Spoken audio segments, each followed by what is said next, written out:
Arthur's Teacher Trouble by Mark Brown. The bell rang. The first day of school was over. Kids ran out of every classroom, everyone but room 13. Here, the students filed out slowly in alphabetical order. "See you tomorrow," said their teacher, Mr. Ratburn.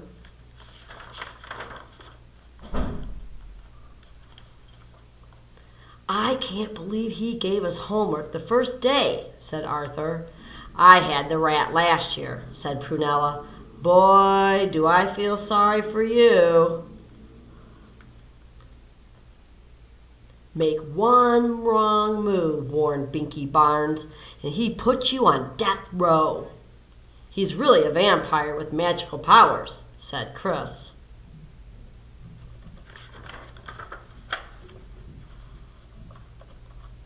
As everyone was leaving, the principal came out of his office. "Are you ready for the September Spellathon?" he asked. "Yes," cheered the crowd.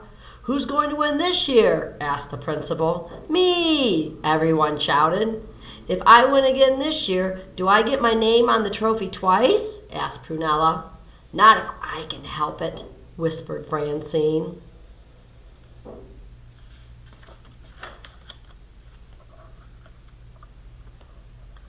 When Arthur got home, he slammed the back door. "How was school?" Mother asked. "I got the strictest teacher in the whole world," grumbled Arthur. "Have a chocolate chip cookie," said Mother. "Don't have time," said Arthur. "I have tons of homework." "I'll eat Arthur's," said D.W. "I don't have any homework." "You don't even go to school," said Arthur. "I know," D.W. smiled.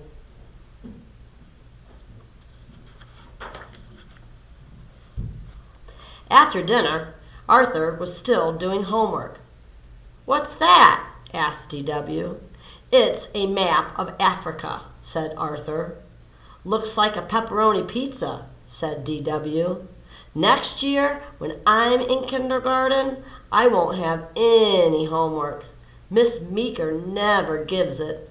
"Mom," called Arthur, "D.W.'s being a pest." "Time for bed," said Mother. "You can finish your map of Florida in the morning." "Africa," said Arthur.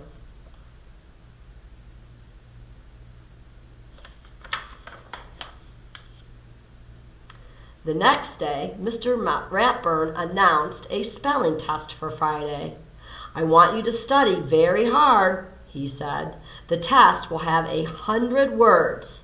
Buster looked pale. "And," continued Mr. Ratburn, "the two students with the highest scores will represent our class at the all-school Spellathon."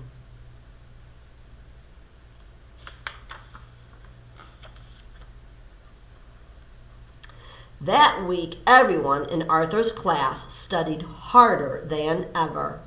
Arthur spent a lot of time looking for quiet places to study.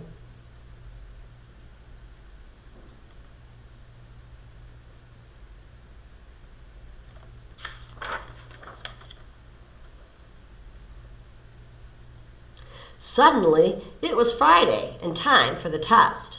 Arthur could smell Miss Sweetwater's class making popcorn. He could hear Miss Fink's class leaving for a trip to the aquarium. "Why did we have to get stuck with the rat?" he whispered to Francine.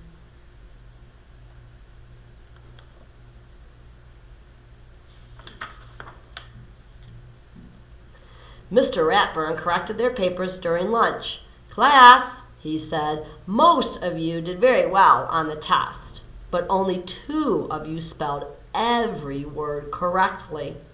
Muffy smiled. Francine hiccuped. Buster patted his good luck charm. Mr. Ratburn cleared his throat.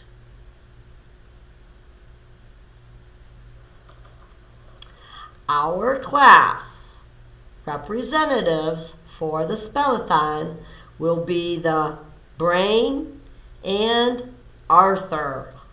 There must be some mistake, said Muffy.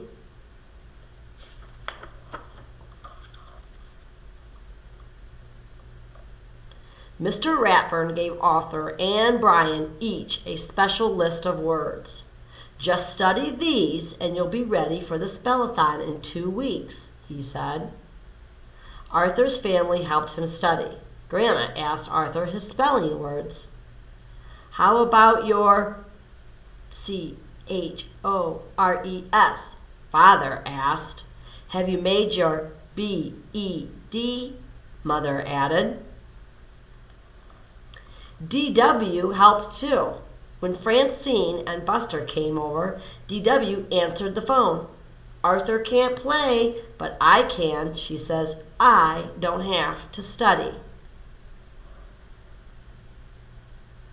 Okay, I want you to stop here where the sticky note is marked and read with a partner. You'll have a few minutes before class is over. Actually, just read with all three of you. All three of you sit and read this when you're all three done. If one of you finishes before the other, then just start reading this until the other two are done. And then when you all three are together, then find a spot in the room and don't disturb the other readers, and start from the beginning and go back and start and read. Just pay attention to a lot of the words, alphabetical. Okay, their teacher's name, that's a compound word which we worked on. Rat, burn, and the other Arthur's friend, Prunella. Prunella. Another character up here, Binky Barnes.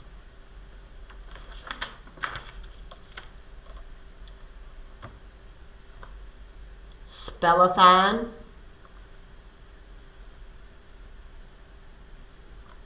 There's Francine.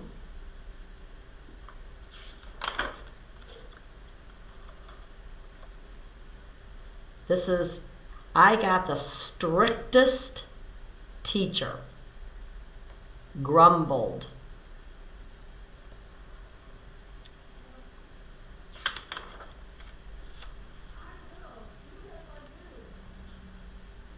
This page looks good for words.